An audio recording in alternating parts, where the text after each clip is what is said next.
Hello everyone चिसो ब्राई good morning everyone. यहाँ हेर्नुहोस् है, आज चाहिँ हाम्रो दिन यस्तो छ। अनि आज चाहिँ सन्डे हो। आज चाहिँ हेयर कटिङ डे। मामाले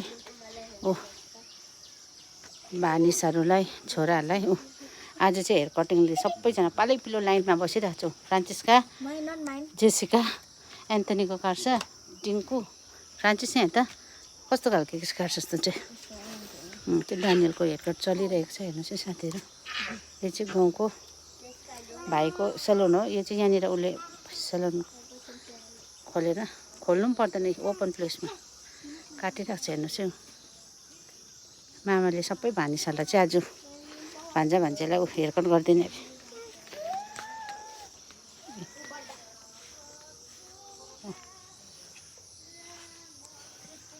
गरे चाहिँ अलिक राम्रो काट्दै यतातिर चाहिँ आमामा हेल्पर हो छोरा। आमा फ्रान्सिस यता हेर्दै त ह्याप्पी सन्डे एभ्री वान भनिदिएर